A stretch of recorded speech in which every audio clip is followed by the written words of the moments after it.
یہ ایک اٹل حقیقت ہے، یہ کوئی مفروضہ نہیں ہے کہ عزت اللہ دیتا ہے، ذلیل اللہ کرتا ہے، خوشیاں اللہ دیتا ہے، غم اللہ دیتا ہے۔ یہ کوئی مفروضہ نہیں ہے، یہ حقیقت ہے، یہ سچ ہے، یہ سراسر سچ ہے، اس میں کسی قسم کے شک کی گنجائش نہیں ہے۔ اور یہی ایک مسلمان کا عقیدہ اور ایک مسلمان کا یقین ہونا چاہیے اور ایک مسلمان کا نظریہ ہونا چاہیے۔ اللہ تعالیٰ قرآن پاک میں 20 جگہ اس مضمون کو بیان فرماتے ہیں۔ 20 جگہ اللہ تعالیٰ نے اس بات کو سمجھایا ہے، لیکن کیا کریں کہ قرآن پاک کو ہم پڑھتے ہی نہیں ہیں۔ پہلے لوگ ناظرہ قرآن پڑھنے کو لازمی سمجھتے تھے، یہ اتنے مدرسے نہیں ہوتے تھے، گھروں میں عورتیں پڑھاتی تھیں۔ ہمارے ہاں تو ہمارے پورے حالہ میں کوئی حافظ نہیں تھا۔ رمضان کے مہینے میں ہم چھوٹے تھے، رمضان کے مہینے میں اپر سندھ سے اور پنجاب ملتان سے نابینا حافظ آتے تھے، وہ آ کے تراویح پڑھاتے تھے، وہ بھی کسی مسجد میں، ورنہ اکثر علم تر کیف اور لیلاف سے گزارا ہوتا تھا۔ لیکن گھروں میں عورتیں غلط سلط لیکن قرآن پڑھاتی تھیں، اور ہر ایک قرآن پڑھنے کو ضروری سمجھتا تھا۔ وہ کیا مسلمان ہے جسے قرآن ہی پڑھنا نہ آیا؟ اب مدرسے اتنے بن گئے اور حفاظ اتنے ہو گئے، لیکن کتنی بڑی تعداد ہے مسلمانوں کی جو بیچارے ناظرہ قرآن بھی نہیں پڑھے ہی نہیں، ٹائم ہی نہیں ہے۔ بچپن سے ماں باپ نے ایک ذہن بنایا پیسہ کمانے کا، مالدار بننے کا، عہدے دار بننے کا، بڑا آدمی بننے کا۔ ماں باپ کو اس کا شعور ہی نہیں کہ ہم اپنے بچے کو قرآن پڑھائیں، قرآن کے ساتھ جوڑیں۔ وہ قرآن پڑھنے کو ٹائم کا ضائع کرنا سمجھنے لگے، چنانچہ ناظرہ قرآن سے بھی محرومی ہو گئی۔ تو ناظرہ بھی نہیں پڑھتے تو ترجمہ کیا پڑھیں گے، سمجھنے کی کیا کوشش کریں گے؟ اور پھر جنہوں نے ناظرہ پڑھ بھی لیا، ماں باپ نے بچپن میں پڑھا بھی لیا، انہوں نے پھر اس کو پڑھا ہی نہیں، اتنے مصروف ہیں کہ قرآن پڑھنے کے لیے ٹائم ہی نہیں ہے۔ میں خود اتنے لوگوں کو جانتا ہوں جن کے ماں باپ نے ان کو قرآن پڑھایا ناظرہ، لیکن تب سے لے کے اب تک انہوں نے قرآن کو ہاتھ نہیں لگایا، پڑھتے ہی نہیں۔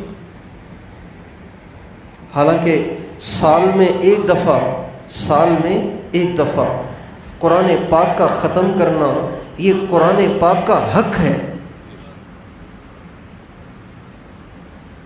سال میں ایک دفعہ قرآن پاک کا ختم کرنا قرآن پاک کا حق ہے۔ 2-4 رکوع بھی روزانہ پڑھ لیا کریں تو سال میں آرام سے ختم ہو سکتا ہے۔ 2 رکوع بھی پڑھ لیں گے نا، روزانہ 2 رکوع بھی پڑھ لیں گے تو ختم ہو جائے گا۔ ایک پارے میں 16 رکوع ہے، ایک پارے میں 16 رکوع۔ 16 کو 30 سے ضرب دیں، کتنے بن جائیں گے؟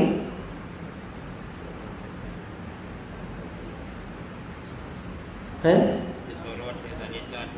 480۔ 2 رکوع بھی روزانہ پڑھیں تو قرآن ختم ہو جائے گا۔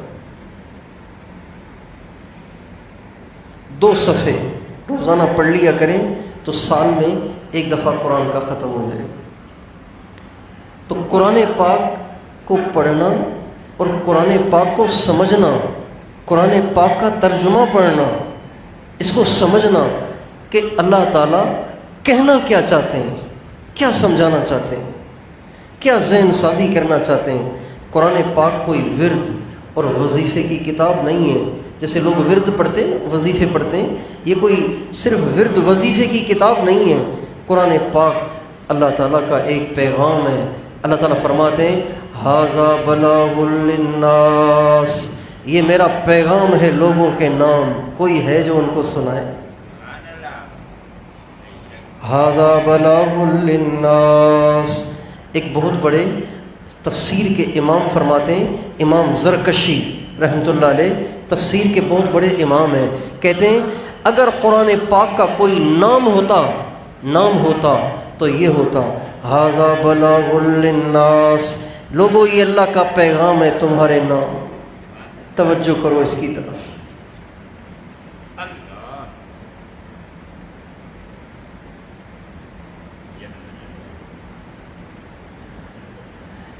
بیٹا کسی اور شہر میں رہتا ہے، باپ کسی اور شہر میں رہتا ہے، اکیلا رہتا ہے بوڑھی بیوی کے ساتھ، جوان بیٹا کسی اور شہر میں رہتا ہے، کسی اور ملک کسی اور علاقے میں رہتا ہے، یہ بیچارے پڑے ہوئے ہیں بیٹے کے آسرے پر کہ وہ کما کے کچھ بھیجے گا تو ہم دوائی خریدیں گے، بجلی کا بل ادا کریں گے، گیس کا بل ادا کریں گے، کوئی تھوڑا سا آٹا اور تھوڑے سے چاول کوئی سبزی منگوا کے اپنی زندگی کے بقیہ ایام کو کاٹیں گے۔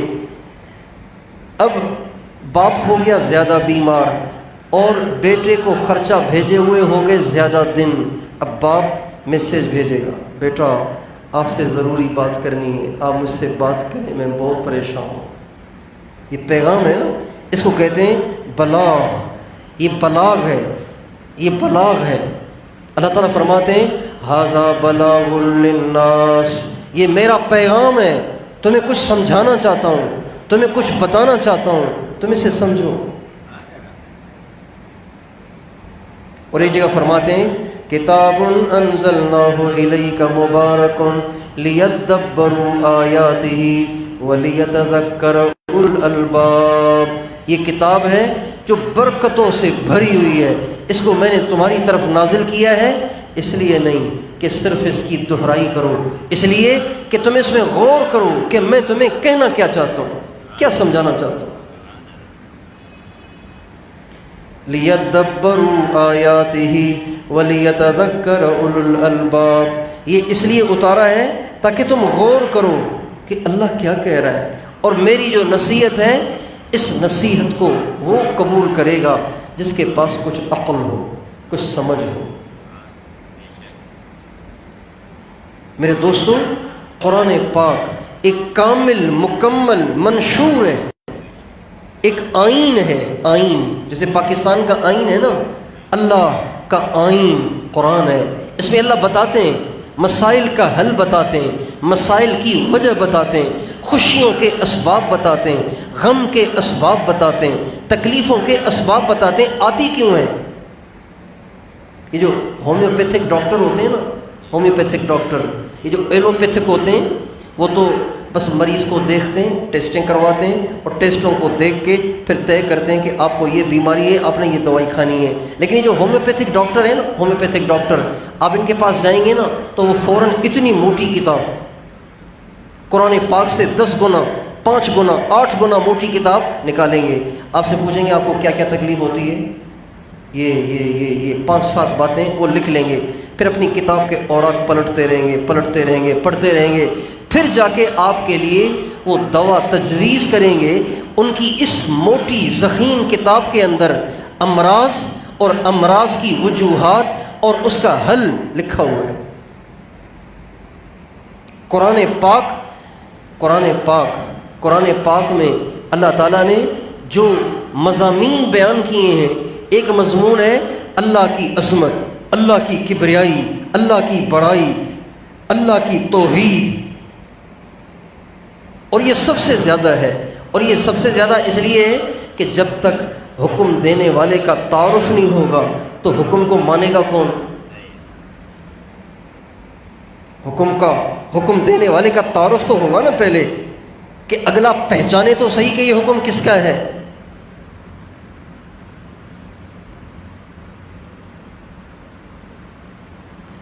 مسجد کے باہر صحن میں برآمدے میں ایک بڑا پوسٹر لگا ہوا ہے، اس پہ لکھا ہوا ہے کسی قسم کا چندہ کرنے کی اجازت نہیں، کسی قسم کی تقریر کی اجازت نہیں، بحکم انتظامیہ۔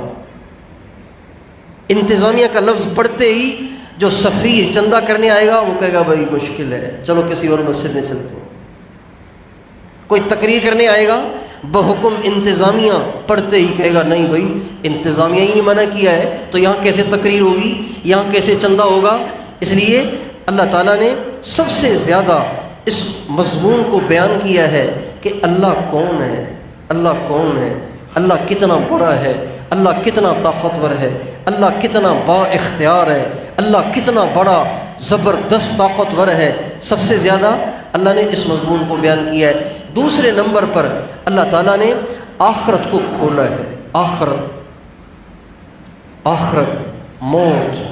موت کے بعد کی منزلیں، قیامت کی ہولناکی، اور قیامت میں اللہ کے سامنے پیشی، اللہ کے سامنے حساب کتاب، اور زندگی کے ہر پل کا حساب کون دے سکتا ہے یار؟ کوئی بھی نہیں دے سکتا۔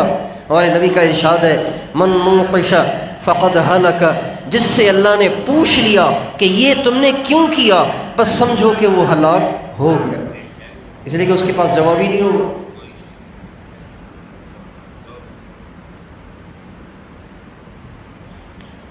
وَأَمَّا مَنْ أُوتِيَ كِتَابَهُ بِيَمِينِهِ فَسَوْفَ يُحَاسَبُ حِسَابًا يَسِيرًا، جس کو دائیں ہاتھ میں اعمال نامہ ملے گا اس سے زیادہ پکڑ دکڑ نہیں ہوگی، بس سرسری امتحان لے کے اللہ کہیں گے چلو جاؤ تم جنت، پکڑ دکڑ نہیں ہوگی، اور پکڑ دکڑ جس کی ہو گئی وہ مارا گیا۔ اللہ تعالیٰ نے شدت سے بیان کیا ہے قیامت، جہنم، جنت، اللہ کے سامنے پیشی، حساب کتاب، اور تیسرے نمبر پہ اللہ تعالیٰ نے احکام بیان کیے، باپ کے ساتھ کیا رویہ، ماں کے ساتھ کیا رویہ، بیوی کے ساتھ کیا رویہ، اولاد کے ساتھ کیا رویہ، وراثت کی تقسیم کے احکام کو اللہ نے بیان کیا ہے، طلاق کے احکام کو بیان کیا ہے، نکاح کے احکام کو بیان کیا ہے، زکوٰۃ اور نماز کے احکام کو بیان کیا ہے، حج کے احکام کو بیان کیا ہے، روزے کے احکام کو بیان کیا ہے، وضو اور غسل کا طریقہ بتایا ہے، یہ احکام ہے سارے۔ اور ایک مضمون قرآن پاک کا وہ پچھلی قوموں کے واقعات ہیں، فلاں قوم اس کا یہ حشر ہوا، فلاں قوم اس کا یہ حشر ہوا، فلاں قوم اس کا یہ حشر ہوا۔ یہ جو واقعات اللہ نے بیان کیے ہیں یہ صرف اس لیے نہیں جیسے ایک مورخ تاریخ جمع کرتا ہے اور اس کا مقصد صرف ایک نالج میں اضافہ کرنا ہوتا ہے، معلومات میں اضافہ کرنا ہوتا ہے۔ مورخ کا مقصد صرف اتنا ہوتا ہے کہ وہ معلومات میں اضافہ کرتا ہے، اور مورخ یہ بھی نہیں دیکھتا کہ اس میں صحیح کیا ہے، غلط کیا ہے، ہر سنی سنائی بات کو وہ اپنی تاریخ میں ڈال دیتا ہے۔ اللہ تعالیٰ نے معلومات میں اضافے کے لیے قوم عاد کا واقعہ بیان نہیں کیا، قوم سمود، قوم صالح، قوم شعیب، قوم لوط اور قوم نوح اور بہت سے انبیاء کی قومیں اور افراد کے واقعات اللہ تعالیٰ نے معلومات میں اضافے کے لیے بیان نہیں کیے، اس لیے بیان کیے کہ ان کے عبرتناک انجام سے تم عبرت حاصل کرو اور تم وہ نہ کرو جو انہوں نے کیا۔ ایک قرآن کا مضمون یہ ہے، اور ایک قرآن کا مضمون پتہ ہی کیا ہے؟ وہ یہ ہے کہ یوں کرو گے تو یوں کر دوں گا، یوں کرو گے تو یوں کر دوں گا۔ ایک یہ بھی قرآن کا مضمون ہے۔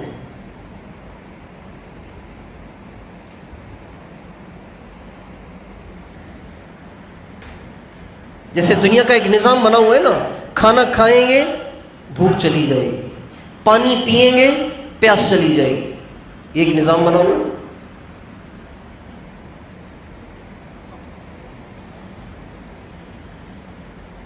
سورج آئے گا دن آ جائے گا، سورج چلا جائے گا رات آ جائے گی، یہ ایک دستور اللہ کا بنایا ہوا ہے۔ تو جیسے یہ دستور بنا ہوا ہے کہ روٹی کھائیں گے تو بھوک ضرور مٹتی ہے، پانی پیتے ہیں تو پیاس ضرور بجھتی ہے، اسی طرح عزت کب دیتا ہے، ذلیل کب کرتا ہے، خوشیاں کب دیتا ہے، غم کب دیتا ہے، اپنوں کو پرایا کب کر دیتا ہے، اور محبتوں کو نفرتوں میں کب بدلتا ہے، ذلت کے نقشوں میں عزت کیوں دیتا ہے اور عزت کے نقشوں میں ذلت کیوں دیتا ہے، اور پریشانیاں کیوں بھیجتا ہے، مسائل کیوں بھیجتا ہے، آپس میں نفرتیں کیوں ڈال دیتا ہے، اس کی وجوہات کو بھی اللہ نے قرآن میں بیان کیا۔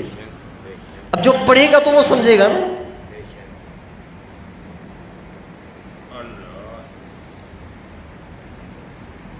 اللہ تعالیٰ فرماتے ہیں وَمَا تَشَاءُونَ إِلَّا أَن يَشَاءَ اللَّهُ رَبُّ الْعَالَمِينَ۔ اے دنیا بھر کے انسانوں، جو تم چاہو گے وہ نہیں ہوگا، جو اللہ چاہے گا وہ ضرور ہوگا۔ پاکستان کی عوام کی دیرینہ آرزو ہے کہ پاکستان کی مہنگائی ختم ہو جائے، لیکن نہیں ہو رہی۔ پاکستان کی عوام کی دیرینہ آرزو ہے کہ امن و امان قائم ہو جائے، لیکن نہیں آ رہا۔ پاکستان کی عوام کی انتہا درجے کی آرزو ہے کہ عدالتوں میں انصاف ہو، مظلوم کو اس کا حق دلوایا جائے اور ظالم کو سزا دی جائے، ظالم کو کیفر کردار تک پہنچایا جائے، لیکن نہیں ہو رہا۔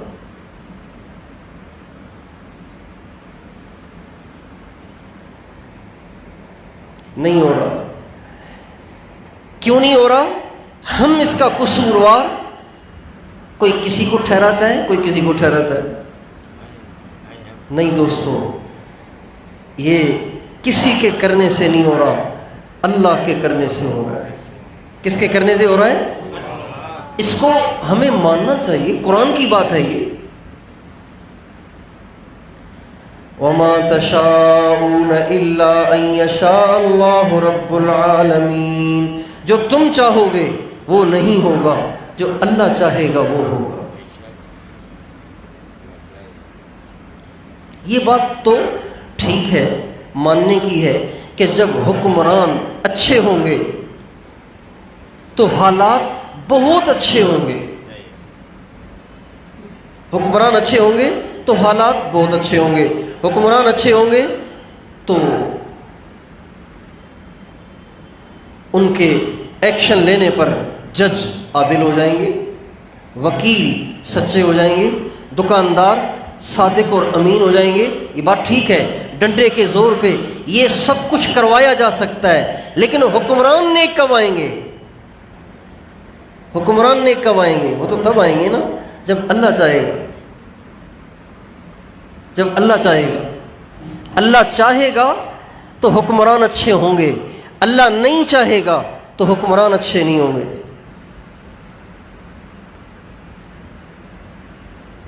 اللہ نہیں چاہے گا تو حکمران اچھے نہیں ہوں گے۔ اللہ چاہے گا تو ہوں گے، اللہ نہیں چاہے گا تو نہیں ہوں گے۔ ہمارے نبی کا ارشاد ہے اعمالکم عمالکم، تمہارے اعمال تمہارے حکمران ہیں، یعنی جیسے تمہارے اعمال ہوں گے ویسے تمہارے حکمران ہوں گے۔ جب تم زنا چھوڑنے کو تیار نہیں تو تمہارے حکمران تو زانی ہی ہونے چاہیے۔ جب تم بددیانتی چھوڑنے کے لیے تیار نہیں تو تمہارے حکمران بددیانتی ہونے چاہیے۔ جب تم چوریوں سے توبہ طائب ہونے کے لیے تیار نہیں تو تمہارے حکمران تو اعلیٰ درجے کے چور ہونے چاہیے۔ بھئی دیکھو نا، جب نماز کھڑی ہوتی ہے تو امام ہم کس کو بناتے ہیں؟ جو ان سب میں اچھا قرآن پڑھتا ہو، زیادہ قرآن پڑھا ہوا ہو، جو زیادہ بڑا عالم ہو، اس کو ہم امام بناتے ہیں۔ ایسے ہی کرتے ہیں کہ نہیں کرتے ہیں؟ تو جب چوروں کی امامت کرنے کا وقت آئے گا تو چوروں کی امامت کے لیے تو جو سب سے بڑا چور ہوگا وہ امام بنے گا نا، جو سب سے بڑا زانی ہوگا وہ ان کا امام بنے گا۔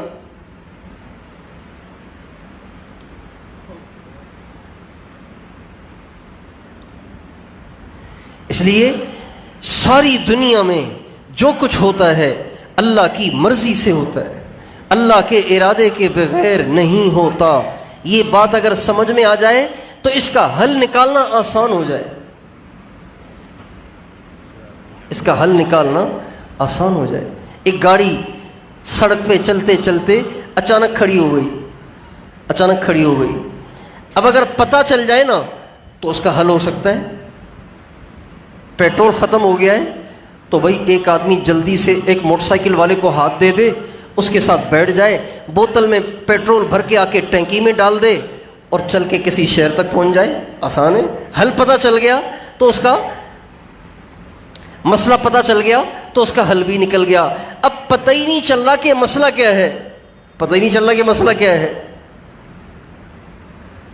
آپ نے بہت سے لوگ دیکھے ہوں گے کہ جو بہت پریشان ہیں اور کہتے ہیں میں نے ڈاکٹروں کو دکھایا، میں نے حکیموں کو دکھایا، میں نے عاملوں کو دکھایا، کسی کو پتہ ہی نہیں چل رہا کہ مجھے ہے کیا. تو کتنے پریشان ہوتے ہیں. اور اگر پتہ چل جائے کہ بھئی آپ کو نا اصل میں آپ کے گردوں کا مسئلہ ہے، آپ کے گردوں میں انفیکشن ہو گیا ہے، اس لیے آپ کے پاؤں سوج جاتے ہیں،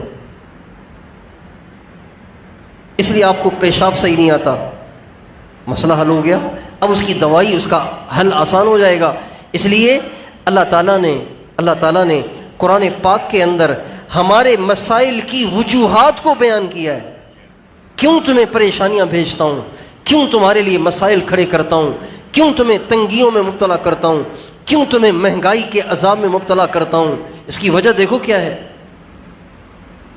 قرآن پاک نے بھی بیان کیا، نبی اکرم صلی اللہ علیہ وسلم نے بھی اس عنوان کو بہت بیان کیا ہے. ہمارے ایک بزرگ ہیں حکیم الامہ حضرت مولانا اشرف علی تھانوی رحمۃ اللہ علیہ، انہوں نے کتاب لکھی ہے، بالکل پتلی سی ہے، 15-20-25 صفحات ہوں گے. اس کا نام ہے جزاء الاعمال. جزاء الاعمال، کس گناہ پر اللہ کیا سزا دیتا ہے. بہت پتلی سی کتاب ہے. سب سے درخواست ہے وہ کتاب منگواؤ اور وہ پڑھو، اپنے بچوں کو پڑھاؤ. جیسے آپ کے بچے کو پتہ ہے کہ کٹ آؤٹ میں ہاتھ ڈالنے سے کرنٹ کا خطرہ ہے، اور سوئچ کے اندر ہاتھ ڈالنے سے کرنٹ کا خطرہ ہے، اور آگ میں ہاتھ ڈالنے سے ہاتھ جل جائے گا، بچھو میں ہاتھ ڈالنے سے بچھو ڈنگ مارے گا.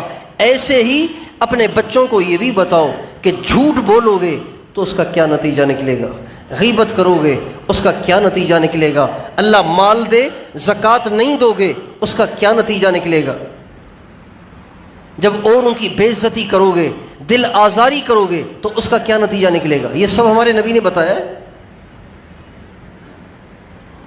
چنانچہ اللہ تعالیٰ فرماتے ہیں فَكُلًّا أَخَذْنَا بِذَنبِهِ.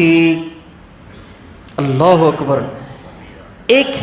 دو لفظوں کا ایک آیت کا ایک ٹکڑا ہے. سارے مسلمانوں، ساری دنیا کے سارے مسلمانوں کے سارے مسائل کی وجہ اللہ اس آیت میں بیان کر رہے ہیں. فَكُلًّا أَخَذْنَا بِذَنبِهِ. جس کو بھی ہم نے پکڑا اس کے گناہ کی وجہ سے پکڑا ہے. خامخواہ کیوں پکڑوں گا. فَمِنْهُمْ مَنْ أَرْسَلْنَا عَلَيْهِ حَاصِبًا وَمِنْهُمْ مَنْ أَخَذَتْهُ الصَّيْحَةُ وَمِنْهُمْ مَنْ خَسَفْنَا بِهِ الْأَرْضَ وَمِنْهُمْ مَنْ أَغْرَقْنَا فَمَا كَانَ اللَّهُ لِيَظْلِمَهُمْ وَلَكِنْ كَانُوا أَنفُسَهُمْ يَظْلِمُونَ. سب کو پکڑا ان کے گناہ کی وجہ سے. کسی پہ پتھروں کی بارش برسائی اور کسی کو فرشتے کی چنگھاڑ سنا کے ان کے کلیجے پھاڑ دیے، اور کسی کو زمین میں دھنسایا اور کسی کو پانی میں ڈبو دیا، اور اللہ نے کسی پہ ظلم نہیں کیا. یہ سب ان کے اپنے کرتوتوں کی سزا تھی. یہ قرآن ہے.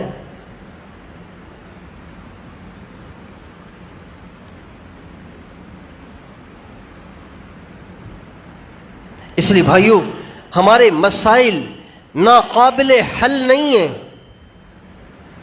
اس لیے نا امید نہیں ہونا چاہیے. پتہ نہیں حالات کب ٹھیک ہوں گے، پتہ نہیں یہ پریشانیاں کب ختم ہوں گی. نہیں، نا امیدی کی بات نہیں ہے. مسائل تو حل ہونے کے لیے تیار کھڑے ہیں، پریشانیاں تو ختم ہونے کے لیے تیار کھڑی ہیں، لیکن جو اصل وجہ ہے اس کو آپ دور کریں نا. ختم ہو گیا ہے پیٹرول، آپ بار بار ٹائر میں ہی ہوا بھرے جا رہے ہیں تو ٹائر تو پھٹ جائے گا. پیٹرول ڈال لیں، آپ کی گاڑی چل جائے گی. اگر پیٹرول کے نہ ہونے کی وجہ سے کھڑی ہے، آپ پیٹرول ڈال لیں.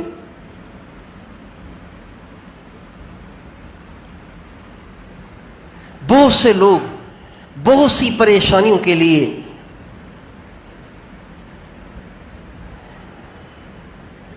عاملوں کے پاس جاتے ہیں اور ان سے جا کر تعویذ مانگتے ہیں، اور ان سے جا کے وظیفے مانگتے ہیں، ان سے جا کے پانی پہ دم کرواتے ہیں، ان سے جا کے دھاگے پڑواتے ہیں ان مسائل کے حل کے لیے جو مسائل اپنے گناہوں کی وجہ سے آئے. تو یار جب گناہ کی وجہ سے ایک مصیبت آئی ہے تو وہ دھاگے پڑوانے سے بھائی کیسے جائے گی؟ وہ تو اس گناہ کو چھوڑنے سے جائے گی نا. ایک گھر کی ایک نالی ہے، گھر کی ایک چھوٹی سی نالی ہے، اس میں ایک پتھر آ گیا ہے، اب وہ بلاک ہو گئی، اب وہ پانی گندا سارا گھر کے اندر آ رہا ہے۔ اب ایک آدمی جا رہا ہے عامل کے پاس، میری نالی بند ہو گئی ہے، کوئی تعویذ لکھ کے دے دو کہ کھل جائے۔ تو پاگل نہیں ہے وہ؟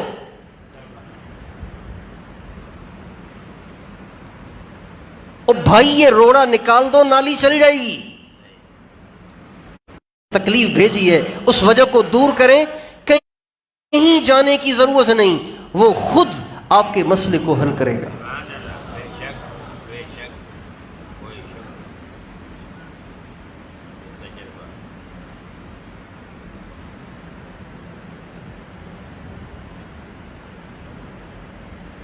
اللہ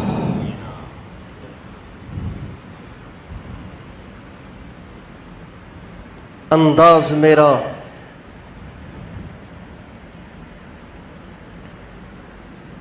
انداز بیاں گرچہ میرا شوق نہیں ہے، شاید کہ تیرے دل میں اتر جائے میری بات۔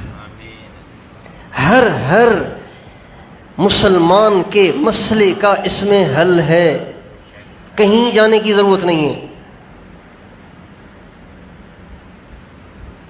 آپ مقروض ہیں، آپ پہلے اپنے آپ کو ٹٹولیں، مسئلہ کہاں پھنسا ہوا ہے، کہاں مسئلہ اٹکا ہوا ہے۔ آپ کی روزی میں برکت نہیں ہے، آپ ڈھونڈیں کہاں مسئلہ اٹکا ہوا ہے۔ اس اللہ نے آپ کو روزی دینے کا وعدہ کر رکھا ہے، پھر ٹینشن کیوں ہے؟ اس کی وجہ ڈھونڈیں۔ آپ کا بچہ آپ کی نہیں مان رہا، آپ ڈھونڈیں کہیں آپ اللہ کی نہیں مان رہے ہوں گے۔ آپ کی بیوی آپ کو نہیں پوچھ رہی، آپ گھر میں آئے تھکے تھکائے، اس نے پوچھا ہی نہیں، آپ خود جا کے کچن میں روٹی اٹھا کے گرم کرتے ہیں، سالن اٹھا کے گرم کرتے ہیں، اور پھر اٹھا کے خود ہی کپڑا بچھا کے کھاتے ہیں۔ برتن نہیں اٹھاتی، پڑی رہتی ہے، موبائل میں لگی رہتی ہے، اور سہیلیوں سے گپیں لگاتی رہتی ہے، اپنے ہی کاموں میں لگی رہتی ہے۔ آپ کے برتن نہیں اٹھا رہی، آپ کا پانی نہیں پوچھ رہی، آپ کے کپڑے نہیں دھو رہی، آپ کی خدمت نہیں کر رہی، آپ کا حق ادا نہیں کر رہی۔ آپ اس کی پٹائی کرنے سے پہلے اپنے آپ کو ٹٹولیں کہ آپ کا کہاں مسئلہ اٹکا ہوا ہے، اس لیے کہ اس کا یہ رویہ اللہ کی مرضی کے بغیر نہیں ہے، اللہ کی مرضی سے۔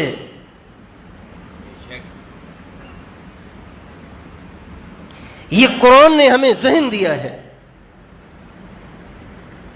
بتائیے اگر یہ ذہن بن جائے تو آپس کی لڑائیاں اور آپس کی نفرتیں ختم ہو سکتی ہیں کہ نہیں ہو سکتی؟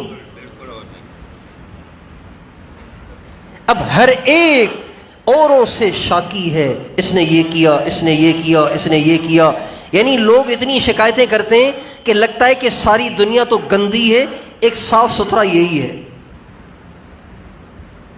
ایسے نہیں ہو سکتا بھائی، کہیں آپ سے بھی مسٹیک ہو رہی ہے، کہیں آپ بھی غلط چل رہے ہیں، کہیں آپ بھی غلط جا رہے ہیں، ایسے نہیں ہو سکتا۔ یہ دنیا اندھیر نگری نہیں ہے، یہاں اللہ کا ایک زبردست اٹل نظام ہے، اس کے بغیر نہیں ہوتا۔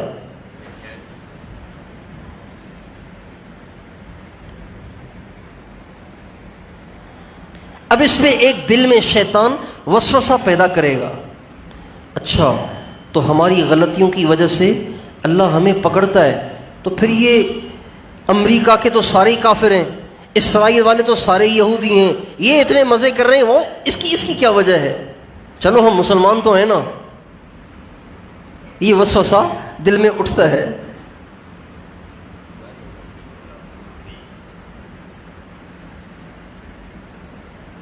یہ اتنے بے نمازی ہیں، ان کو تو کوئی مسئلہ نہیں ہے، میں تو اللہ کا شکر ہے نماز بھی پڑھتا ہوں، پھر بھی یہ مسئلہ ہے۔ تو بھائیوں، کافروں کے ساتھ اور مسلمانوں کے ساتھ اللہ کا معاملہ ایک جیسا نہیں ہے، ان کے ساتھ معاملہ الگ ہے، آپ کے ساتھ معاملہ الگ ہے، ان کے ساتھ معاملہ پرایوں والا ہے، آپ کے ساتھ معاملہ اپنوں والا ہے۔ مسلمان تو اللہ کا اپنا ہے نا۔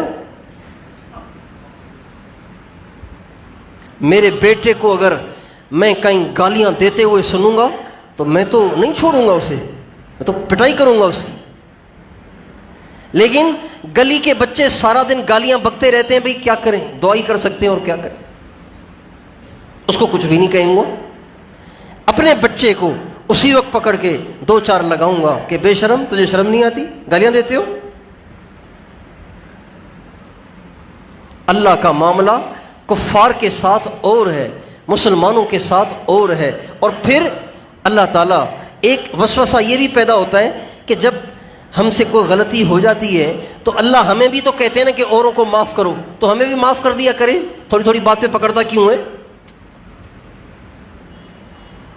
تو بھائیو, اللہ کا پکڑنا, اللہ کا تکلیفیں بھیجنا, اللہ کا پریشانیاں بھیجنا, اللہ کا مہنگائی بھیجنا, اللہ کا مصیبتیں بھیجنا, یہ بھی اللہ کی رحمت ہے, یہ بھی اللہ کی رحمت ہے, یہ بھی اللہ کی رحمت ہے. کیسے؟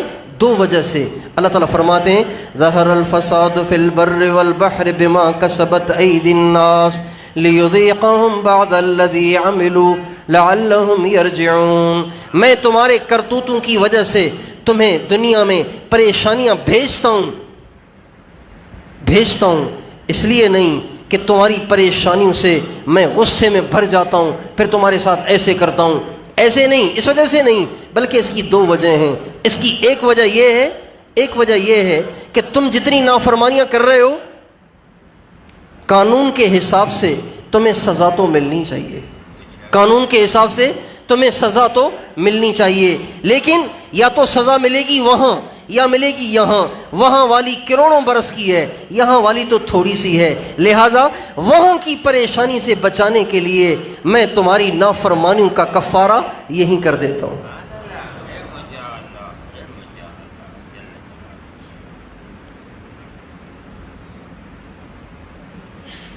اس کو بالکل ایک مثال سے سمجھا جا سکتا ہے.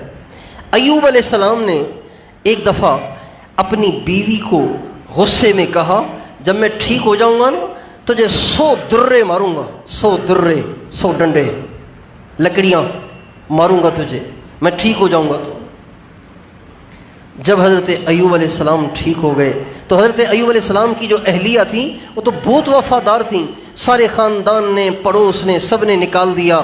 انہوں نے گھروں میں کام کاج کر کے اور برتن دھو کر اور جھاڑو پھیر کر گھروں کی صفائیاں کر کے مزدوری کرتیں اور کما کے حضرت ایوب علیہ السلام کو آ کے کھلاتیں, اس لیے کہ وہ بیمار مریض پڑے رہتے تھے.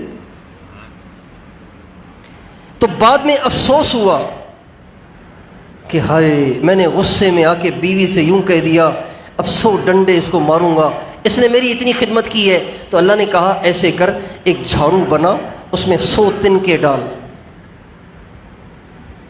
ایک جھاڑو بنا 100 تنکے ڈال, اور وہ جھاڑو ذرا ٹچ کر لو اس کو تو تمہاری قسم پوری ہو جائے گی. اللہ نے کہا کہیں آپ نہ کر لینا ایسے کہ بیوی کو کہیں 100 ڈنڈے اور پھر جھاڑو مار دیں. اللہ نے ان کو حل بتایا.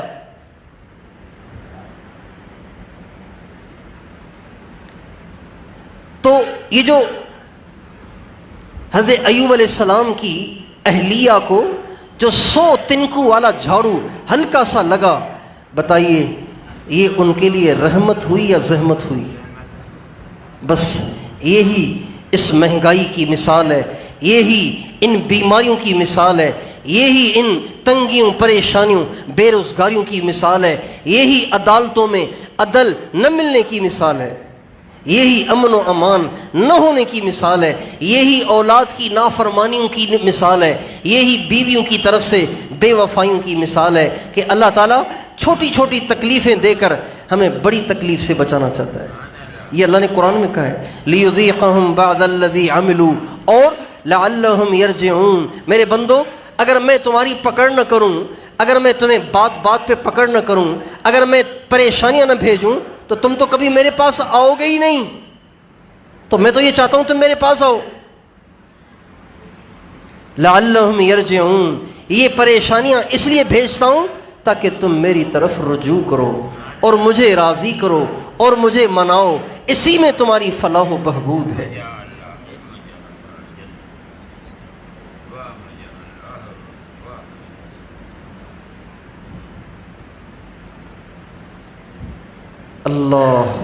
سبحان اللہ. تو سارے مسائل اس بات کو ہم ذہن نشین کر لیں. کس کی طرف سے ہیں؟ سب بتائیں. اللہ کی طرف سے. ہمیشہ کے لیے اس بات کو میں بھی ذہن نشین کروں، آپ بھی ذہن نشین کریں. پریشانی آئے فوراً اپنے اندر دیکھیں کہاں مسئلہ ہے. جو مسئلہ ہے اس کو حل کریں. اللہ کو بائی پاس نہ کریں کہ اللہ کو تو راضی کرنا نہیں ہے، اللہ کے پاس تو جانا نہیں ہے، اللہ کو تو منانا نہیں ہے، اس کی نافرمانی کو تو چھوڑنا نہیں ہے، ہم کہیں اور سے کام کروا لیں گے. ارے کہیں اور سے کام کروا لیں گے تو کہیں سے بھی کروائیں، اللہ کے چاہے بغیر کیسے ہو جائے گا.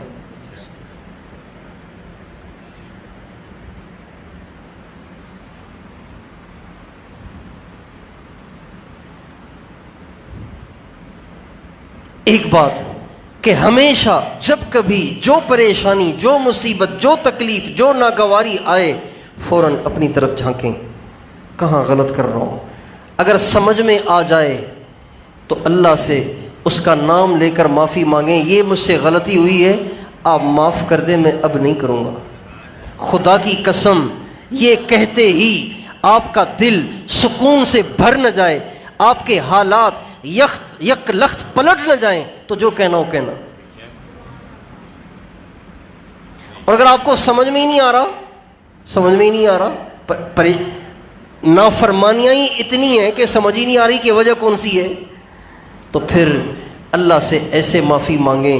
اے اللہ، جس غلطی کی وجہ سے آپ ناراض ہو گئے اور جس غلطی کی وجہ سے آپ نے پریشانی بھیجی ہے، میں معافی چاہتا ہوں، آپ معاف کر دیں. اللہ سے استغفار کریں. استغفار بھی کوئی وظیفہ نہیں ہے. استغفار اللہ کی منت سماجت کرنا، اللہ کو رو دھو کے منانے کا نام استغفار ہے. استغفار میں اللہ نے ہر مسئلے کا حل لکھا ہے، ہر مسئلے کا حل رکھا ہے.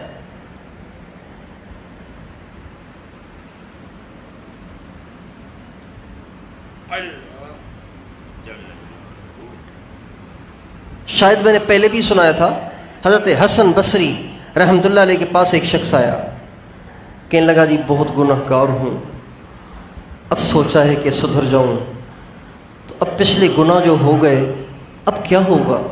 فرمایا استغفار کرو، یعنی اللہ سے معافی مانگو. ایک اور آیا، کہا جی کاشتکار آدمی ہوں، پانی کی ضرورت ہے، بارانی علاقہ ہے، بارش نہیں ہو رہی، بہت پریشان ہیں، کوئی وظیفہ بتا دیں کہ بارش ہو جائے. فرمایا استغفار کرو، اللہ سے معافی مانگو. ایک اور آیا کہ جی غریب آدمی ہوں، محتاج آدمی ہوں، دعا کریں اللہ تعالیٰ پیسہ دے دے، مال دے دے. فرمایا جاؤ استغفار کرو، اللہ سے معافی مانگو. ایک اور آیا کہ جی بے اولاد ہوں، شادی کر لی ہے لیکن اولاد نہیں ہے، آپ دعا کر دیں، کوئی وظیفہ دے دیں کہ مجھے اولاد ہو جائے. فرمایا جاؤ استغفار کرو، اللہ سے معافی مانگو. ایک آیا کہ جی میرے باغ ہیں، دعا کریں اچھا پھل دے اور باغ میرا باغ ہرا بھرا ہو جائے. تو فرمایا جاؤ استغفار کرو، اللہ سے معافی مانگو. ایک نے کہا جی باغ میں پانی کا بڑا مسئلہ ہے، سارا علاقہ ویران پڑا ہوا ہے. فرمایا استغفار کرو، اللہ سے معافی مانگو. ایک شخص بیٹھا ہوا تھا، اس کے سامنے یہ سارے لوگ آئے، اپنے اپنے مسائل بتا کے گئے. تو کہا حضرت آپ کو ایک ہی وظیفہ آتا ہے؟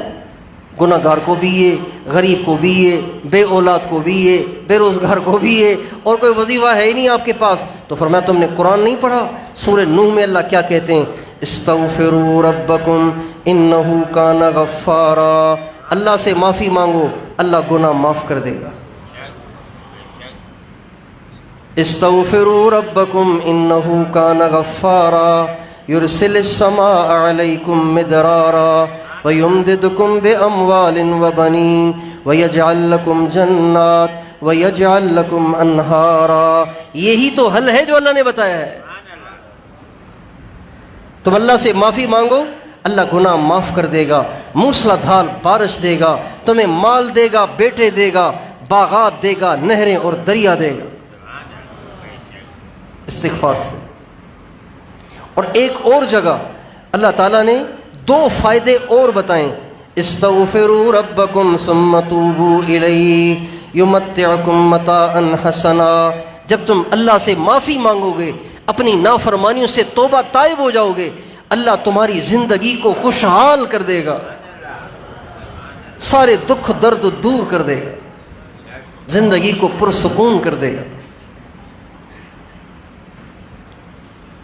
اور آگے فرمایا وَيَزِدْكُمْ قُوَّةً إِلَىٰ قُوَّتِكُمْ وَلَا تَتَوَلَّوْا مُجْرِمِينَ۔ اور اللہ تمہاری قوت کو بڑھا دے گا، تمہاری بیماریاں، کمزوریاں، مجبوریاں سب ختم کر دے گا۔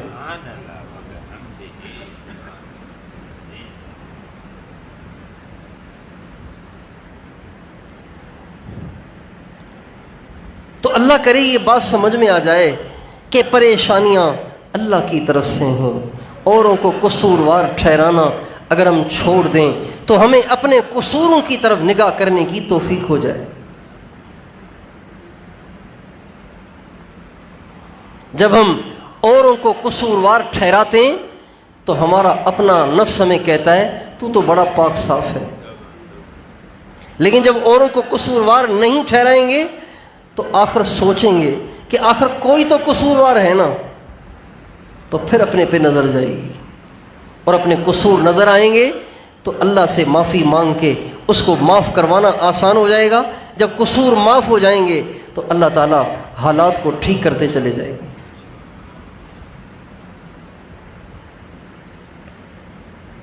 تو آپ سب سے درخواست ہے کہ آپ سب آج کے بعد اگر اپنی زندگی کو خوبصورت بنانا چاہتے ہیں تو ہر مسئلے میں اللہ سے معافی مانگنا شروع کر دیں۔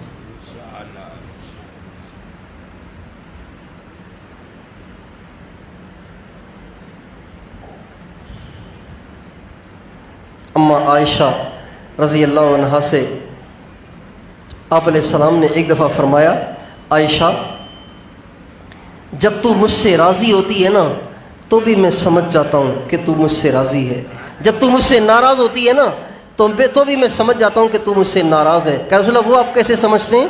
تو فرمایا جب تو کہتی ہے نا ورب محمد، محمد کے رب کی قسم یہ بات ایسے ہے، میں سمجھتا ہوں کہ عائشہ مجھ سے خوش ہے، لیکن جب تو کہتی ہے نا ورب ابراہیم، ابراہیم کے رب کی قسم، تو میں سمجھ جاتا ہوں کہ تو مجھ سے ناراض ہے، کہ تو میرا نام نہیں لے رہی۔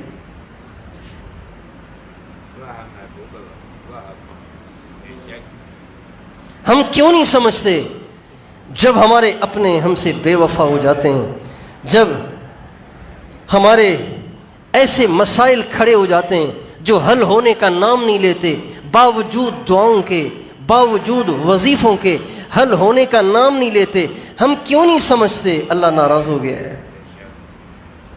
ہم کیوں نہیں سمجھتے؟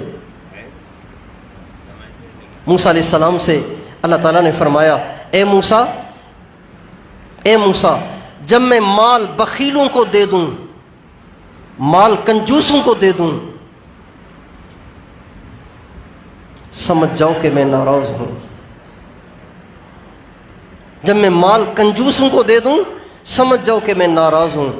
جب میں ملک، بادشاہت اور حکومت کمینے قسم کے لوگوں کو دے دوں سمجھ جاؤ کہ میں تم سے ناراض ہوں۔ جب بجائی کے وقت بارش کو روک دوں سمجھ جاؤ کہ میں ناراض ہوں۔ جب کٹائی کے وقت بارش برساؤں تو سمجھ جاؤ کہ میں ناراض ہوں۔ یہ باتیں سمجھ میں آ گئیں؟ 4 باتیں، مال بخیلوں کے پاس، ملک ذلیلوں کے پاس، کمینوں کے پاس، اور بجائی کے وقت بارش بند، کٹائی کے وقت دھواں دھار بارش، سمجھ جاؤ کہ اللہ ناراض ہے۔ پھر فرمایا موسیٰ جب تم دیکھو کہ مال سخیوں کے پاس ہے اور حکومت نیکوں کے پاس ہے، حکومت نیک لوگوں کے پاس ہے، اور بجائی کے وقت بارش برسے اور کٹائی کے وقت بارش نہ برسے، سمجھ جاؤ کہ میں بندوں سے راضی ہوں۔ اب اس حدیث کی روشنی میں آپ کو اندازہ ہو رہا ہے کہ اللہ راضی ہے یا ناراض ہے؟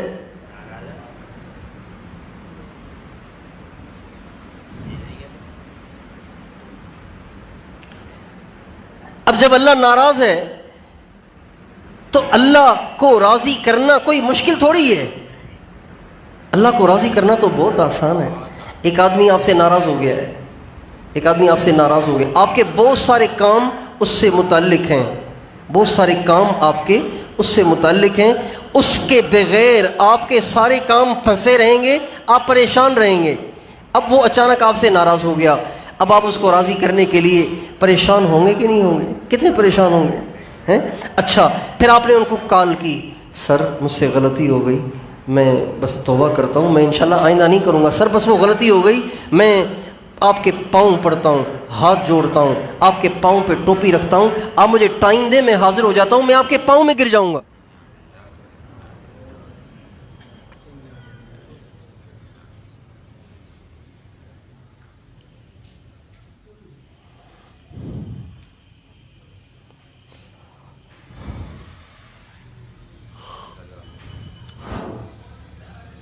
جب آپ نے اس کو فون پہ یوں کہا, اس نے غصے میں آ کے بٹن دبایا اور فون آف کر دیا. اب بتائیے آپ کے پاس کیا راستہ ہے؟ اب آپ کے پاس پریشانی کے سوا کچھ بھی نہیں ہے. لیکن اللہ ایسا نہیں ہے کہ آپ کا اس سے رابطہ ہی ممکن نہ ہو, آپ کی اس تک رسائی ہی ممکن نہ ہو. اللہ فرماتے ہیں وَنَحْنُ أَقْرَبُ إِلَيْهِ مِنْ حَبْلِ الْوَرِيدِ, اور اللہ فرماتے ہیں وَإِذَا سَأَلَكَ عِبَادِي عَنِّي فَإِنِّي قَرِيبٌ. میرے نبی, میرے بندے تجھ سے میرے بارے میں پوچھیں نا کہ اللہ کہاں رہتا ہے, کتنی دور رہتا ہے, تو آپ ان کو بتائیں کہ اللہ دور نہیں ہے, اللہ بہت قریب ہے. ہمارے نبی سے صحابہ نے پوچھا اقریب ربنا فنناجیہ ام بعید فننادیہ, یا رسول اللہ, اللہ کہاں ہے؟ دور ہے, اگر دور ہے تو پھر چیخنا پڑے گا, چلانا پڑے گا, اگر قریب ہے تو چیخنے چلانے کی ضرورت ہی نہیں, چپکے چپکے اس سے باتیں کر لیا کریں گے. ابھی حضور نے جواب نہیں دیا, اللہ نے قرآن کی آیت اتار دی وَإِذَا سَأَلَكَ عِبَادِي عَنِّي فَإِنِّي قَرِيبٌ. میرے نبی, میں دیکھ رہا ہوں تجھ سے میرے بندے میرے بارے میں پوچھ رہے ہیں, تو تم نہ بتاؤ, انہیں میں بتاتا ہوں کہ میں کتنا قریب ہوں. اب مسائل کا حل کوئی مشکل ہے؟ مسائل اللہ کی طرف سے, اور اللہ سب سے قریب, اور اللہ کو منانا سب سے زیادہ آسان.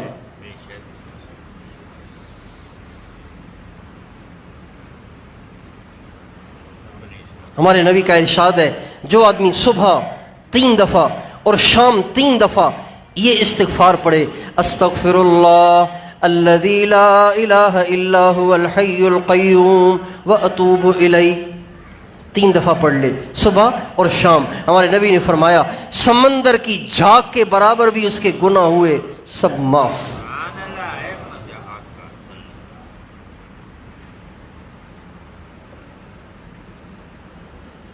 کتنا آسان ہے اسے منانا. ہمارے نبی نے فرمایا جو آدمی نئے کپڑے پہنے, نیا لباس پہنے, نیا لباس پہنے اور نیا لباس پڑھ کے یوں کہے الحمدللہ الذی کسانی ھذا ورزقنیہ من غیر حول منی ولا قوہ, اے اللہ یہ کپڑے تو نے پہنائے, یہ میرے اپنی طاقت سے مجھے نہیں ملے, یہ تیرا فضل تیرا کرم ہے کہ تو نے مجھے یہ کپڑے پہنائے. ہمارے نبی نے فرمایا یہ دعا پڑھتے ہی پچھلے سب گناہ معاف. کتنا آسان ہے اس کو منانا.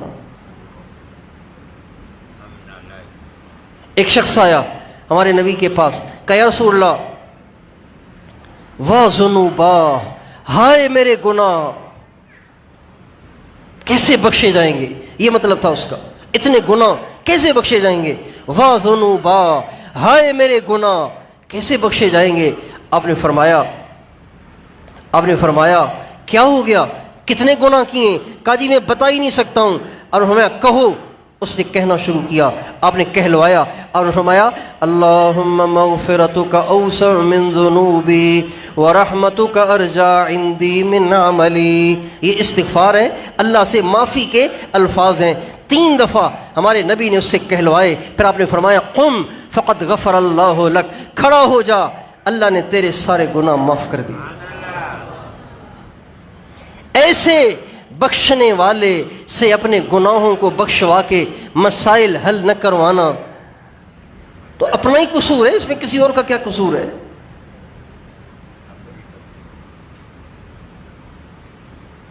ہم تو مائل بکرم ہیں کوئی سائل ہی نہیں، راہ دکھلائیں کسے رہ روے منزل ہی نہیں، میں تو دینے کے لیے تیار بیٹھا ہوں، تم آتے ہی نہیں ہو، میں کیا کروں؟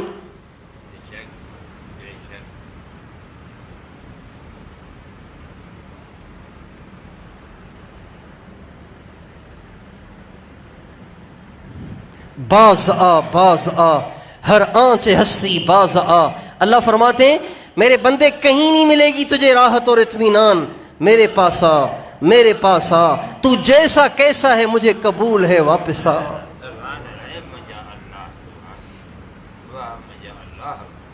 بعض غصے میں آ کے باپ کہتا ہے نا اب گھر نہ آنا، کھال اتار دوں گا تیری، کوئی تعلق نہیں میرا اور تیرا، نہ تو میرا بیٹا نہ میں تیرا باپ، ٹھک فون بند۔ اللہ یوں نہیں کہتے، باز آ ہر آنچ ہستی باز آ، میرے بندے واپس آ، واپس آ، تو جیسا کیسا ہے مجھے قبول ہے، واپس آ۔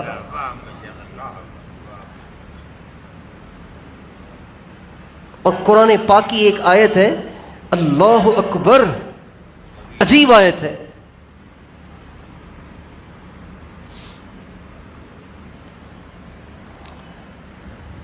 اللہ تعالیٰ اس میں فرماتے ہیں قل یا عبادی الذین اسرفوا علی انفسہم لا تقنطوا من رحمت اللہ ان اللہ یغفر الذنوب جمیعا انہ هو الغفور الرحیم۔ آسان سا ترجمہ ہے، اے میرے بندو تم نے ظلم کیا ہے، نا امید نہ ہو، میں معاف کر دوں گا، میں معاف کرنے والا ہوں۔ یہ تو ہو گیا عام سا سمپل سا ترجمہ، لیکن اس میں کچھ نکتے ہیں جو اللہ کی کریمی پہ دلالت کرتے ہیں، اللہ کی رحیمی کی خبر دیتے ہیں کہ اللہ کتنا رحیم ہے۔ پہلا لفظ ہے قل، اے میرے نبی میں نہیں بات کرتا، آپ کہیں ان سے۔ یہ بھی ایک محبت کا انداز ہے نا، محبت کا انداز ہے نا۔ باپ غصے میں آیا ہوا ہے، ماں سے کہتا ہے سمجھا اسے، یہ پٹے گا کسی دن میرے ہاتھوں، سمجھاؤ اسے کسی دن پٹے گا میرے ہاتھوں۔ لیکن اللہ کا یہ لہجہ زیادہ دیر باقی نہیں رہا، زیادہ دیر باقی نہیں رہا۔ قل، اے میرے نبی آپ کہیں، پھر حضور سے کہا آپ ذرا ہٹ جائیے، میں خود بات کرتا ہوں۔ کیسے؟ کیسے؟ یہ نہیں او زانیوں، او شرابیوں، او ظالموں، او چوروں ڈاکوؤں، او نافرمانوں سرکشوں، یوں نہیں، یا عبادی، اے میرے بندو، یعنی تم جیسے بھی ہو تو میرے ہی نا، ہو تو میرے ہی نا۔ تم چاہے نسبتیں کاٹ دو ہم نہیں کاٹیں گے، تم چاہے رشتے توڑ دو ہم تم سے جو رشتہ قائم ہے اسے نہیں توڑیں گے۔ پہلے حضور سے کہلوا رہے ہیں، پھر خود ہی مخاطب ہو رہے ہیں، یا عبادی، اے میرے بندو۔ کون سے بندے؟ الذین اسرفوا علی انفسہم، وہ بندے جنہوں نے تھوڑے تھوڑے گناہ نہیں کیے، اسرفو کہتے ہیں جنہوں نے گناہوں کی حد کر دی ہے، جنہوں نے گناہوں کی حد کر دی ہے۔ لا تقنطوا من رحمت اللہ، یہ نہیں کہہ رہے تیار ہو جاؤ آ رہی ہے میری پکڑ، اللہ کی لاٹھی بے آواز ہے تیار ہو جاؤ، یوں نہیں کہہ رہے لا تقنطوا من رحمت اللہ ان اللہ یغفر الذنوب جمیعا۔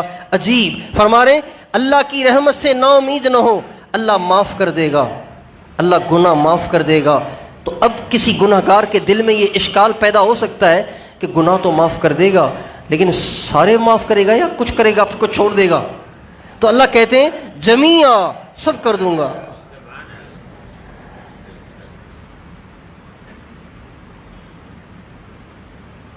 ایسے مہربان کو منا کے اپنے حالات کو ٹھیک کرنا مشکل کیا ہے؟ کیوں نہیں کرتے ہم ایسے؟ اس راستے کو کیوں نہیں اختیار کرتے؟ ٹائر جلانا آسان ہے، جلوس نکالنا آسان ہے، سڑکیں بند کرنا آسان ہے، یہ نہیں کرتے جو کہ حل ہے۔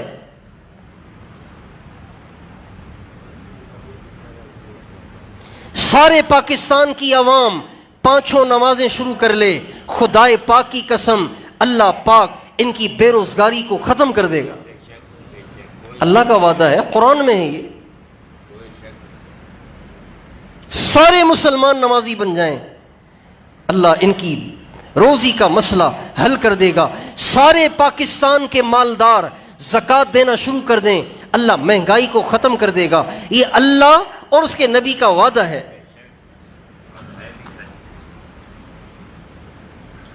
سارے مسلمان زنا چھوڑ دیں، یہ بات دعوے کے ساتھ ہیں، اللہ اور نبی کی باتیں.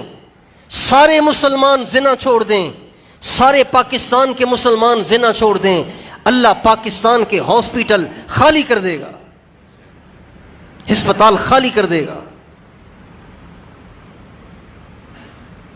اس لیے کہ ہمارے نبی کا ارشاد ہے بیماریاں زنا کی وجہ سے آتی ہیں. بیماریاں زنا کی وجہ سے آتی ہیں. جس سرزمین پہ زنا ہوگا وہاں بیماریوں کو کوئی ڈاکٹر اور کوئی میڈیکل سینٹر روک نہیں سکتا. آپ چاہے کتنی ویکسینیشن لگوائیں، جب اللہ آپ کو بیمار کرنے کا ارادہ کرے تو آپ کیسے ٹھیک ہو سکتے ہیں؟ بیماریاں ختم کرنی ہے، زنا کو چھوڑنا پڑے گا. مہنگائی ختم کرنی ہے، زکوٰۃ کو ادا کرنا پڑے گا. اور ہاں ہمارے نبی نے یہ بھی فرمایا جب میری امت ناپ تول میں کمی کرے گی اللہ ان کو مہنگائی میں مبتلا کرے گا. ناپ تول میں کمی.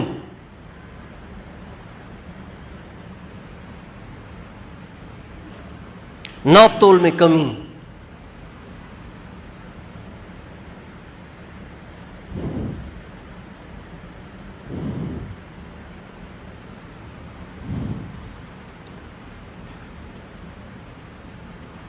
تو بھائیوں، مسائل کے حل کی طرف پیش قدمی کرنے کی ضرورت ہے.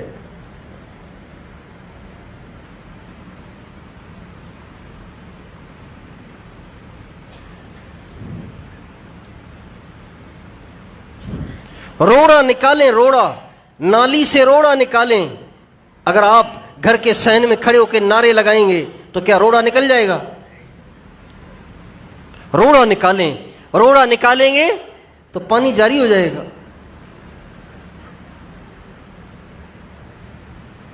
اور یہ تبلیغ والے یہ پیغام دیتے پھرتے ہیں کہ بھائیو اللہ نے مال دیا ہے، زکوٰۃ ادا کرو، مسجد میں آؤ، نماز پڑھو، ناپ تول میں کمی سے بچو، برائی سے بچو. ایک ایک کے پاس جا کے منت سماجت کرتے ہیں کہ مسئلے کا حل اسی میں ہے، اس کے علاوہ نہیں ہے.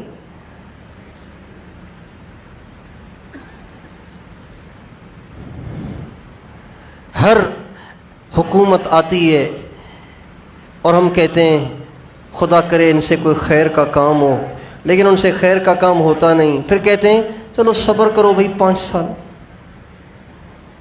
خدا کرے اگلے اچھے آئیں. اور اگلے آتے ہیں تو اللہ کی شان سب کی کسری نکال دیتے ہیں.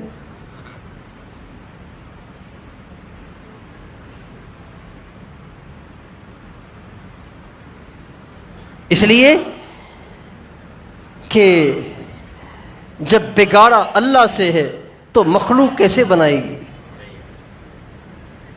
جب بگاڑا اللہ نے تو مخلوق کیسے بنائے گی؟ اس لیے ہم اللہ سے صلح کرنے کی نیت کریں، اللہ سے صلح کریں، اللہ سے صلح کریں، خود بھی کریں، اپنے سارے گھر کو بٹھا کے اس بات کو طے کریں. بیوی سے کہیں بیگم، میرے بچوں، میری بچیوں، میری امی، میرے ابو، آج کے بعد میں بھی طے کر کے آیا ہوں، آپ بھی طے کریں، آج کے بعد ہم اللہ کو ناراض نہیں کریں گے. اس کو طے کریں. اگر آپ کی زندگی جنت نہ بن جائے تو نام بدل دینا. سارے مسئلے حل نہ ہو جائیں تو کہنا.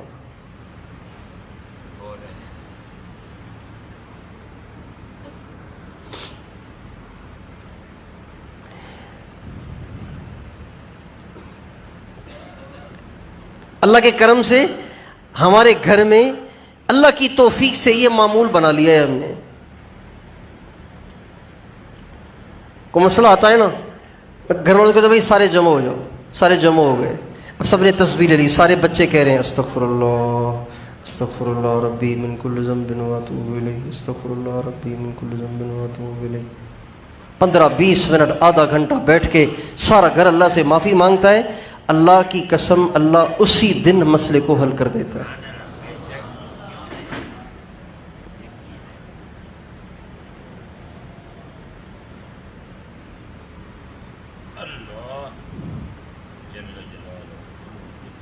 قرآن پاک کے اندر ایک استغفار ہے جو اللہ نے حضور کو بتایا ہے اور فرمایا ہے کہ میرے نبی اس طرح آپ کہا کریں، مجھ سے اس طرح معافی مانگا کریں، اس طرح مجھ سے معافی مانگا کریں۔ اللہ نے بتایا ہے ہمارے نبی کو، تو میں آپ کو بتاتا ہوں، آپ یاد کر لیں، اور ہمیشہ کے لیے کسی سے وظیفہ لینے کی ضرورت نہیں ہے، آپ اس کو پلے باندھ لیں، بیوی کو بھی یاد کرا دیں، بچوں کو بھی یاد کرا لیں، جب کبھی مسئلہ آئے اللہ سے معافی مانگیں، توبہ کریں اور اللہ سے معافی ان الفاظ سے مانگیں، اگر آپ کے مسئلے حل نہ ہو تو کہنا۔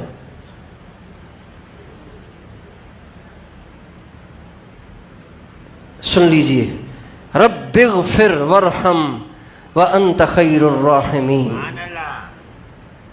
آسان ہے مشکل ہے؟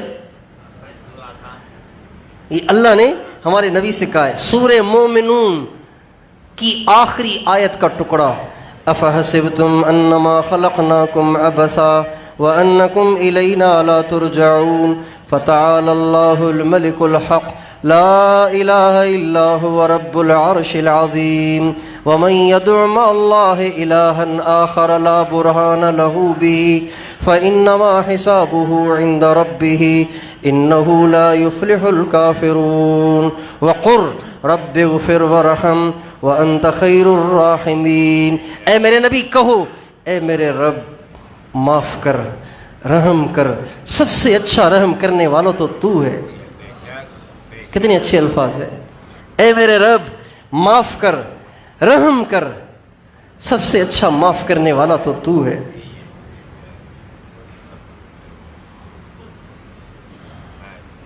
یاد ہو گیا؟ یاد ہو گیا؟ کسی سے وظیفہ نہیں لینا، اس وظیفے کو پلے باندھ لیں، ہر مسئلے کے لیے کافی ہے۔ حضرت حسن بصری والا واقعہ سنا دیا نا میں نے، حضرت حسن بصری والا واقعہ، اور مثال کو اپنے ذہن میں بٹھا دیں کہ نالی بند ہو جائے تو روڑا نکالنا ہے، تعویذ نہیں ڈالنا، روڑا نکالنا ہے۔ روڑا نکال دیں، بیوی کا رویہ تبدیل نہ ہو جائے تو کہنا۔ روڑا نکال دیں، یہی بچہ آپ کے پاؤں دھو کے نہ پیے تو کہنا۔ روڑا نکال دیں، آپ کے سارے اپنے آپ کو کندھوں پہ نہ بٹھائیں تو کہنا۔ روڑا نکال دیں، اسی تنخواہ میں اللہ آپ کی ساری ضرورتیں پوری نہ کر دے تو کہنا۔ روڑا نکال دیں، آپ کی بچیوں کے گھر بیٹھے رشتے نہ ہو جائیں تو کہنا۔ روڑا نکال دیں، روڑا گناہ ہے، اب وہ نافرمانی چھوڑ دیں، اللہ سے معافی مانگ لیں، سارے مسئلے اللہ حل کر دیں گے۔ تیار ہیں انشاءاللہ؟ اللہ تعالیٰ مجھے بھی آپ کو بھی اس کی توفیق عطا فرمائے۔ اللہ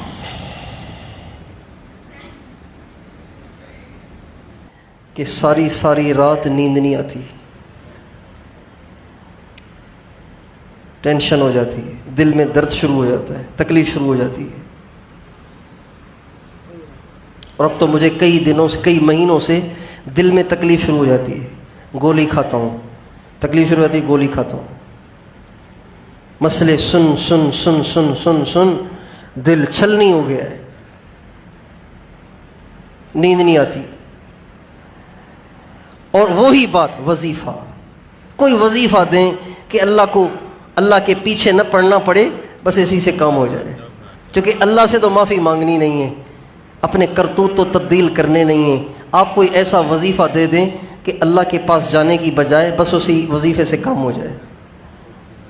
تو اس لیے پریشانی ہوتی ہے کہ یہ پریشان بھی ہے لیکن حل نہیں چاہ رہا، حل کی طرف نہیں جا رہا، کسی اور طرف جا رہا ہے۔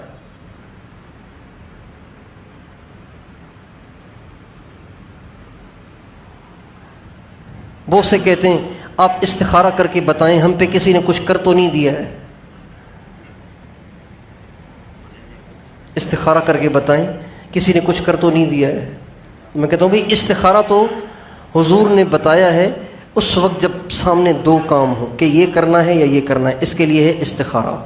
باقی اگر آپ عامل کے پاس جائیں گے نا، وہ کہے گا آپ کی ماں کا نام کیا ہے، آپ کا نام کیا ہے، وہ دونوں نام لکھے گا، ضرب تقسیم ضرب تقسیم ضرب تقسیم۔ وہ کہے گا آپ کے گھر میں کوئی مسئلہ، آپ کے گھر میں سے کسی نے آپ کے خلاف تعویذ دبائے ہوئے ہیں۔ بھائی آپ نے دیکھا ہے تعویذ دباتے ہوئے؟ آپ کیسے کہہ رہے ہیں تعویذ دبائیں؟ آپ نے دیکھا ہے ان کو؟ اور اگلا بھی کہتا ہے اچھا ہاں میری بیوی مجھے پہلے ہی کہہ رہی تھی۔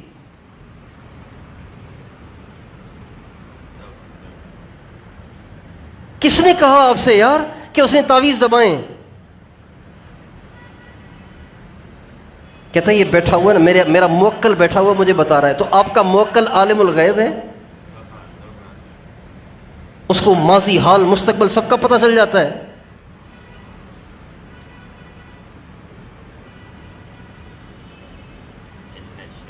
اللہ کو پتہ ہے کہ کیا ہوا کیا ہونا ہے، اللہ کو پتہ ہے اور کسی کو نہیں پتہ۔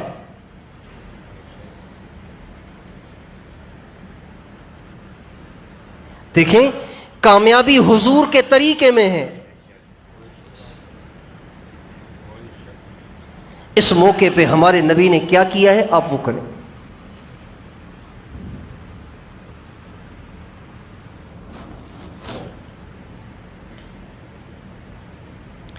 ایک جن کی بات پہ یقین کر کے لوگ آپس میں دشمنیاں بنا لیتے ہیں، اس نے مجھ پہ تعویذ کیے ہوئے ہیں، اس کو نہیں چھوڑنا۔ آپ اب جاتے ہیں کسی اور جادوگر کے پاس، اس نے میرے پہ کیا ہوا ہے، آپ مجھ سے 2000 لے لیں، اس کو آپ سیدھا کریں۔ اب یہ اس سے سفلی جادو کرواتا ہے، کالا جادو کرواتا ہے۔ اور ہمارے نبی کا ارشاد ہے کالا جادو کرنے والا اسلام سے خارج ہو جاتا ہے، کافر ہو جاتا ہے۔ جادو کرانے والا جادو کرنے والا دونوں اسلام سے خارج ہیں۔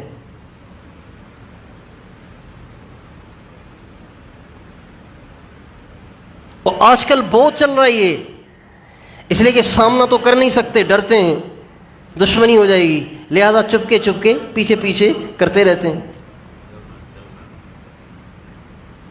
اس لیے ہمیں تو بس یہی سمجھنا ہے کہ ہم پہ جو حال آئے گا وہ اللہ کے ارادے سے آئے گا۔ جب میں اس کی طرف متوجہ ہو جاؤں گا، رجوع کر لوں گا، میرا مسئلہ میرا مالک حل کرے گا، میرا مسئلہ تو میرا مالک حل کرے گا۔ وَتَوَكَّلْ عَلَى اللَّهِ، قرآن پاک کی عجیب آیت ہے، بڑی مزیدار آیت ہے۔ وَتَوَكَّلْ عَلَى اللَّهِ وَكَفَى بِاللَّهِ وَكِيلًا، اللہ اپنے سارے کام اللہ کے حوالے کرو، اللہ تمہارے کام بگاڑے گا نہیں۔ وَتَوَكَّلْ عَلَى اللَّهِ وَكَفَى بِاللَّهِ وَكِيلًا، عجیب آیت ہے یار۔ لوگ اپنا حق وصول کرنے کے لیے عدالت میں خود تو لڑ نہیں سکتے نا، تو وکیل بناتے ہیں۔ اللہ کہتے ہیں تم سے مسئلے حل نہیں ہو رہے نا، تم مجھے وکیل بناؤ، میں اکیلا تمہارے مسائل کو حل کرنے کے لیے کافی ہوں۔ یہ قرآن کی آیت ہے۔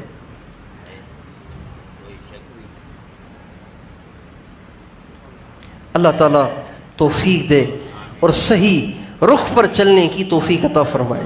اس بات کو ہم سمجھیں، ہر ایک کو سمجھائیں کہ مسائل اللہ کی طرف سے، اللہ سے مسائل کو حل کرانے کے لیے آسان صورت توبہ، استغفار اور معافی ہے۔ رو اللہ کے سامنے، اللہ ٹھیک کر دے گا۔